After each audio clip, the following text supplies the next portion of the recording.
Good morning, students. Welcome to the course Retrofitting and Rehabilitation of Structures. This is Unit 3 Condition Assessment, Non-Destructive Testing and Evaluation, Lecture 4. So, last lecture, Lecture 3, discussed the methods for mechanical properties using partially destructive tests. Now, we have methods for testing of mechanical properties using non-destructive tests.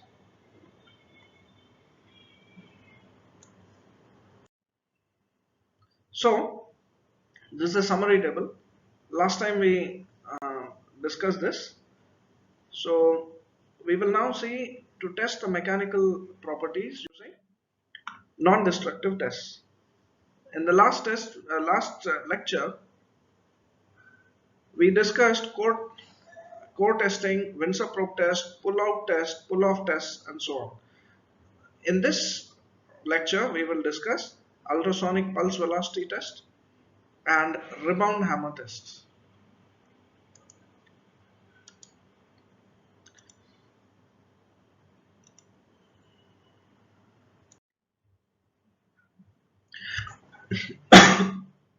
Ultrasonic pulse velocity test. This is a very popular non-destructive test. This is part of the IS code, IS 13311 Part 1 1992, and the corresponding American Standard and British Standard codes are given here. Ultrasonic pulse velocity test could be used to qualitatively assess the following. 1.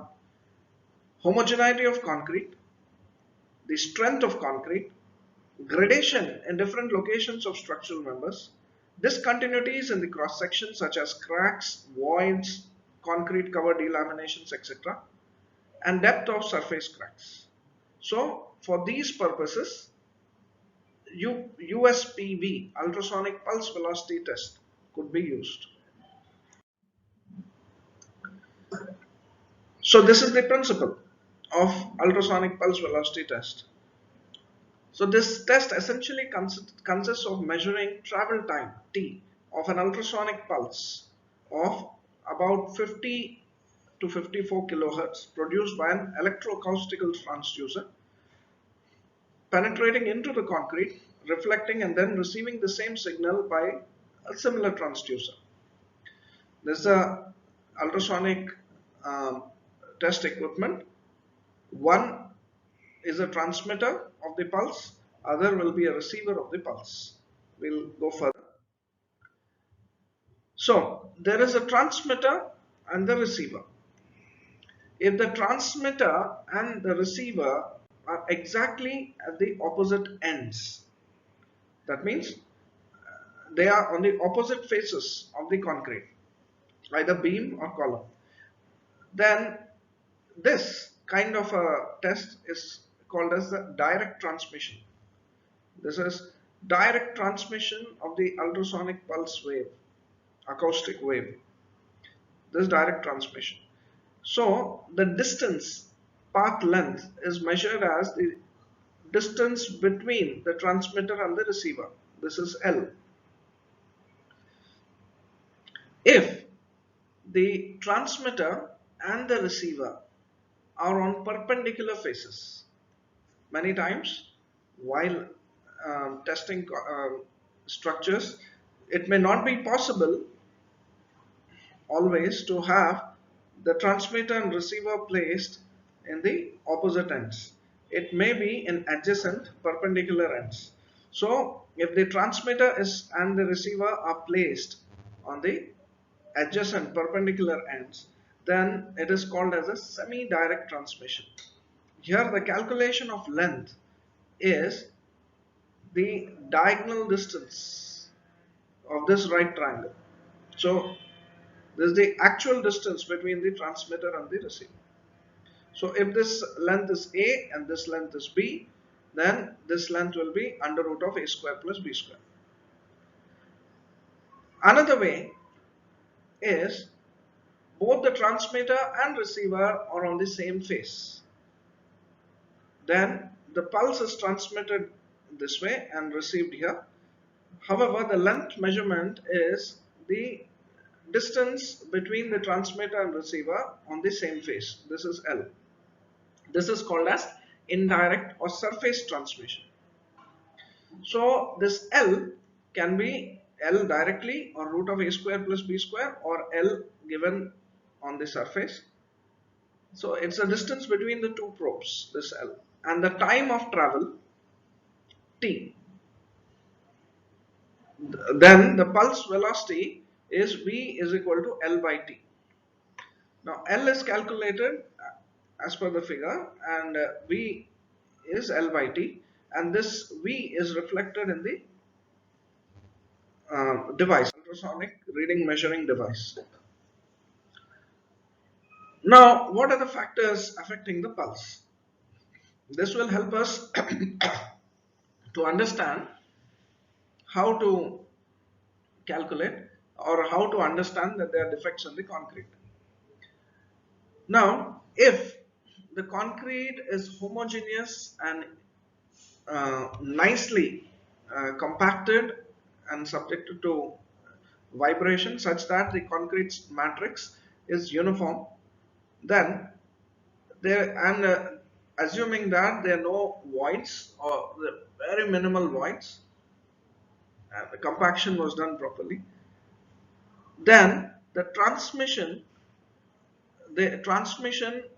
of the acoustical wave experiences no impediment. However, if there are a lot of voids in the concrete, or there was improper mixing, or there is some deterioration defects, then the transmission will take a longer time. So the time taken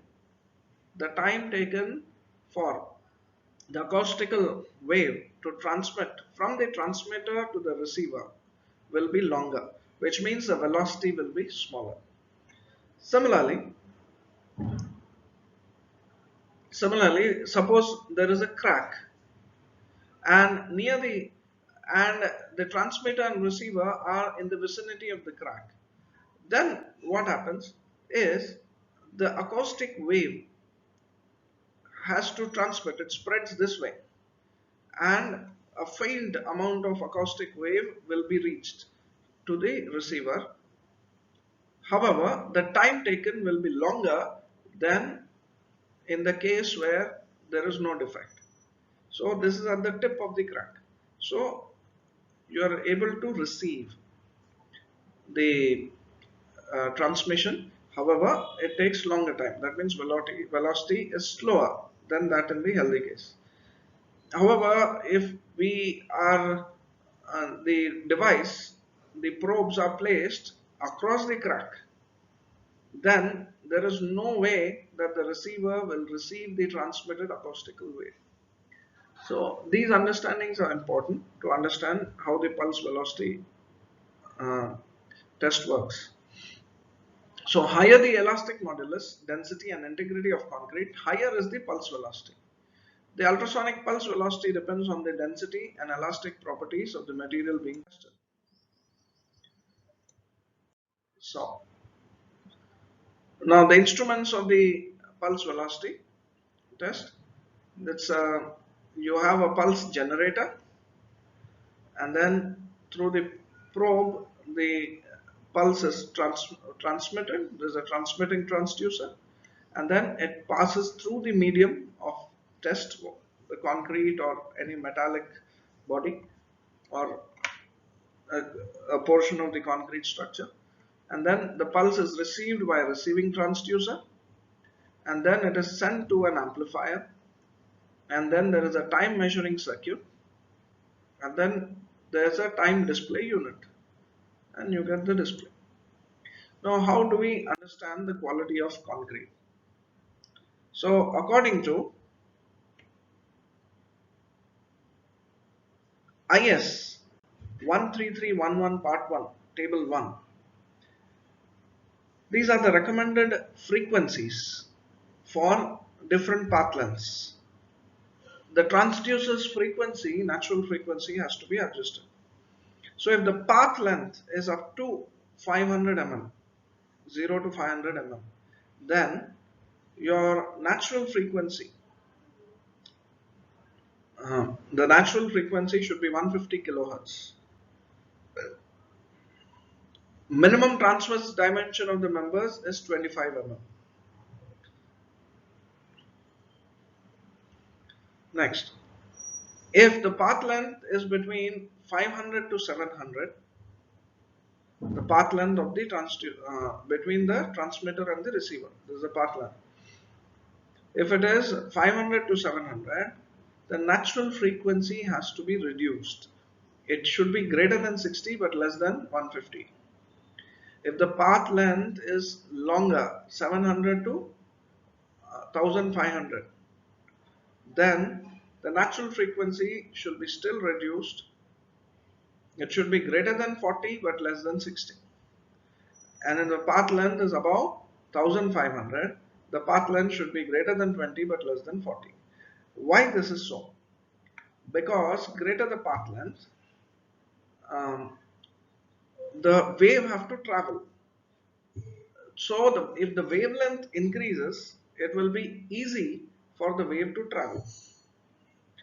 If that means for wavelength to increase, the natural frequency should decrease, because natural frequency is inversely proportional to the wavelength.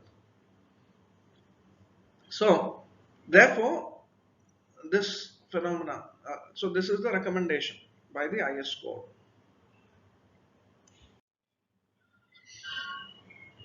Now, assessment criteria according to IS code table 2 to measure the quality of the concrete. So how to grade the concrete quality. So if the pulse velocity by cross probing is in kilometers per second, if it is above 4.5 kilometers per second, then the concrete quality is excellent. If it is between 3.5 to 4.5 kilometers per second, the concrete quality is good. If it is 3 to 3.5, then the concrete quality is medium. And if it is below 3, then the quality of the concrete would be doubtful. Then you have to go for further tests to ascertain what exactly is the defect. May be difficult to ascertain, but there may be a crack, there may be a void, there may be honeycombing, some issue must be there. There are other variations of ultrasonic testing. There is ultrasonic pulse echo test, impact echo test, and relative amplitude test. Relative amplitude test we'll skip here. It is beyond the scope of this syllabus. It requires certain understandings of MTech level structural dynamics. So, but in principle, we will discuss ultrasonic pulse echo test and impact echo test. Now, in pulse echo test, you have a single transducer.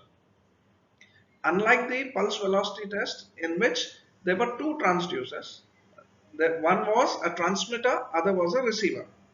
However, in ultrasonic pulse echo test, there is a single transducer which acts both as a transmitter and a receiver.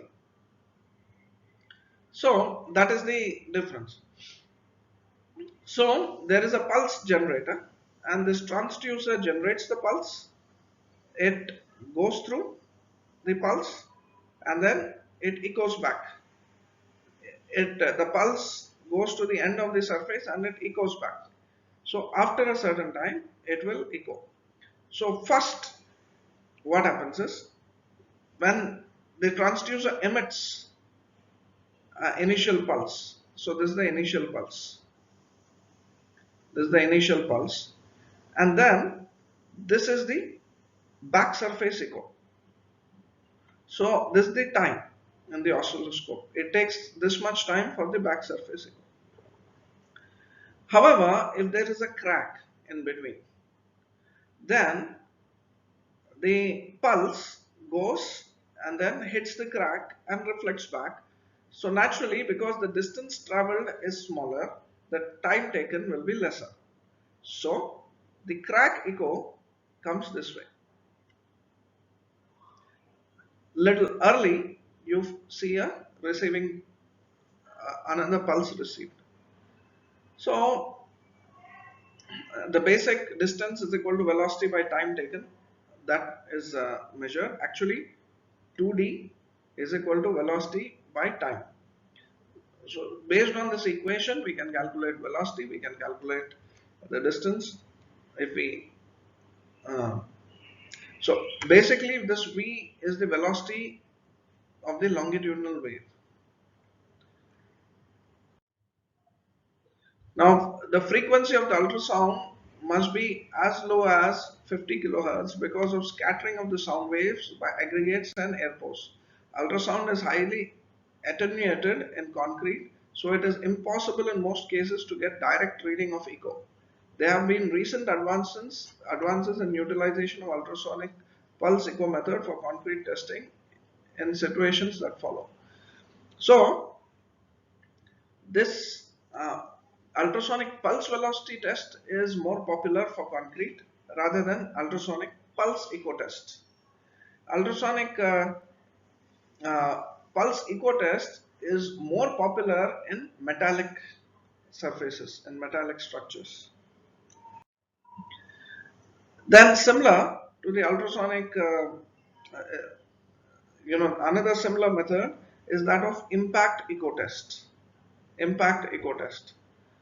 Now, this is an effective method for locating large voids or delaminations in plate-like structures, example pavements or bridge decks, where defect is parallel to the test surface. So, its utility, we have to see where is which test useful. So, impact echo test is useful for surface cracks, the cracks that are there on the surface. A mechanical impact produces stress wave of 1 to 60 kilohertz. The wavelengths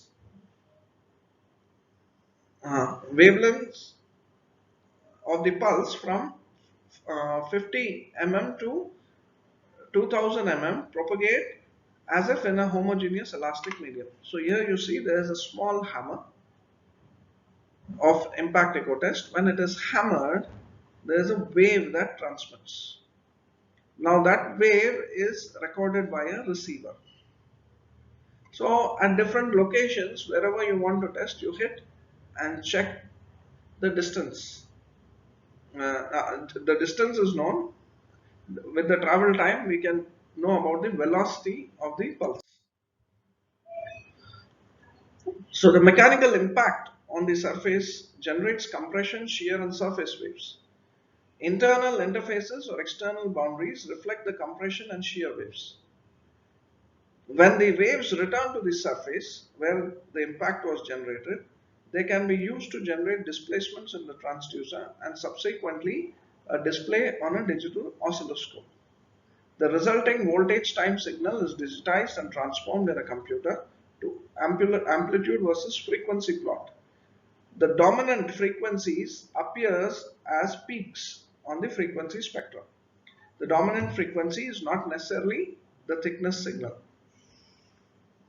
Using each of the frequencies identified as peaks on the frequency spectrum, the distances of the reflecting surface can be calculated from d is equal to v by 2f. D is the distance, f is the dominant frequency, and v is the velocity of the compression wave in the test material.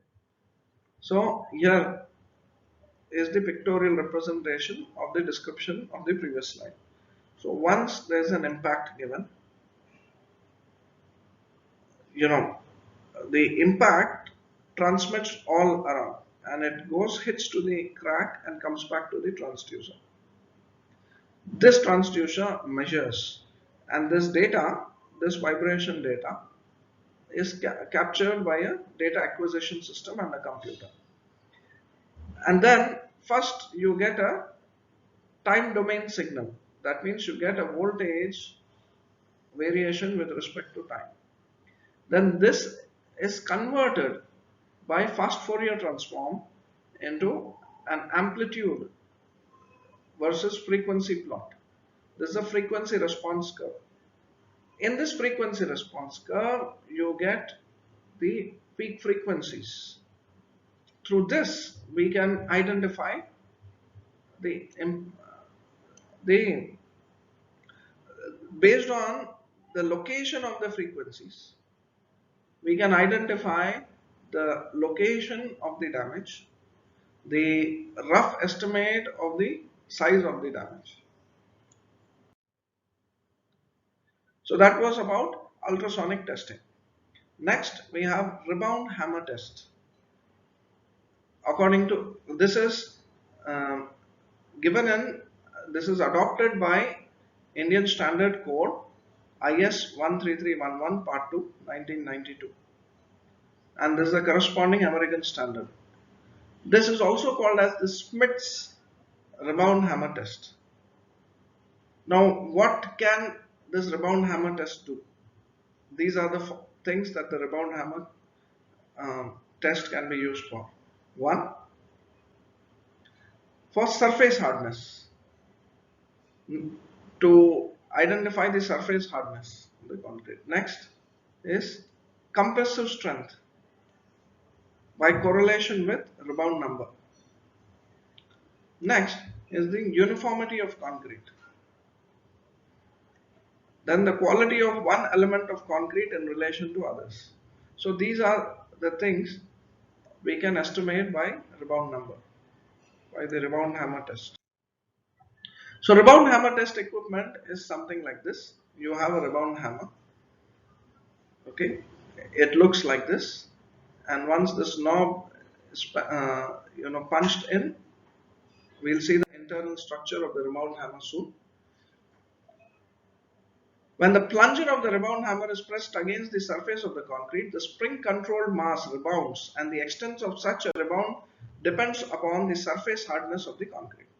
The rebound is measured along a graduated scale and is designated as a rebound number or rebound index. So there's a pictorial representation. So this is the plunger of the rebound hammer. So when the rebound hammer is pressed onto the surface of the concrete, it should be pressed at an angle of 90 degrees, preferably. Inclinations will cause errors. So when the plunger is pressed into the concrete, then the plunger pushes this hammer mass to the end, and after hitting this, it rebounds back. The extent of the rebound depends on the hardness of the surface. So here there is impact spring that helps to to give an impact to the hammer here. It goes and comes back. This is the guiding rail of the hammer mass. Here there is a window and a scale to measure the rebound. Okay, and here there is a release catch that after this hammer goes and presses this, it gets released and it again comes back rebound. So this is the pictorial representation. This is initial stage of the rebound hammer. It is being pressed against the concrete wall.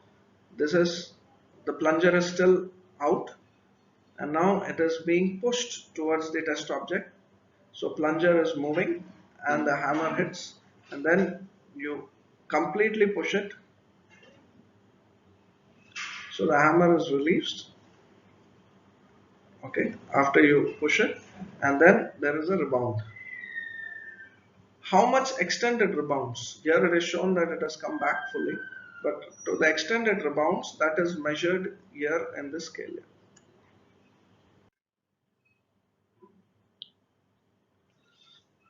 So rebound hammer test. So IS 13311 Part 2 1992 as well as BS 608981 and BS 1881 Part 202 explain the standard procedure for test and correlation between concrete cube crushing strength and rebound number. The results are significantly affected by the following factors: mix characteristics, that means the type of cement, the cement content, the coarse aggregate type, then the angle of inclination of the direction of the hammer with reference to the horizontal.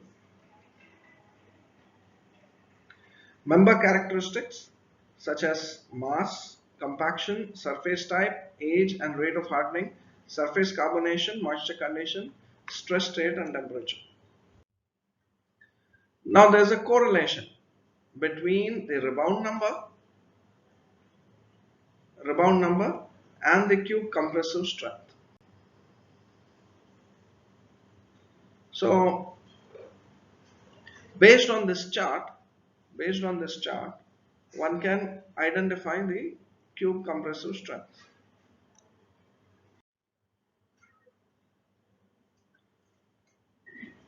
Now, this is the recommendation. This is given in CPWD handbook that if the rebound number is greater than average rebound number, that means for a concrete surface at 3 to 5 or n number of places, rebound test equipment is used, rebound hammer is used, and rebound number is calculated. So the average taken, if it is greater than 40, the quality of concrete is good. If it's between 30 and 40, it is good. Less than 30, greater than 20, between 20 and 30, it is fair. Less than 20, it is poor or delaminated. And 0 means very poor or delaminated, if there is no rebound. Now, identification of corrosion prone location based on pulse velocity and rebound hammer readings, both. This was published in Indian Concrete Journal in June 1998. So this is the interpretations. If it is high ultrasonic pulse velocity values and high rebound number, so it is not a corrosion prone zone. If it's medium ranged ultrasonic pulse velocity and low rebound numbers, there may be surface delamination, low quality of surface concrete, and it is prone to corrosion. Then low ultrasonic pulse velocity but high rebound numbers. It is not corrosion prone, however, to be confirmed by chemical tests and carbonation. Then by chemical test for carbonation and pH values. Then low values of both ultrasonic pulse velocity and the rebound number. It is corrosion prone, requires chemical and electrochemical tests. So this has been some findings. If you use combination of rebound number and ultrasonic pulse velocity test. So references for this lecture are these code IS code 13311 to 1992 part 1 and part 2. This is freely available on the internet in the BIS site. We can download it. Then Handbook of Repair and Rehabilitation of RC Buildings, published by CPWD, and Guidebook on Non-Destructive Testing of Concrete Structures.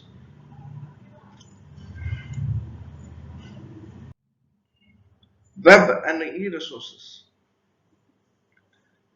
Again, this is there's a very good lecture on NPTEL by Dr. Sudhir Mishra. So at this website you can download the lecture and see the lecture, and there are some really good videos uploaded on YouTube. Some are animations and some are actual videos of these tests: ultrasonic pulse velocity test, rebound hammer test, pulse echo test, and impact echo test. Thank you. With this we come to an end of lecture 4 of unit 3. Thank you.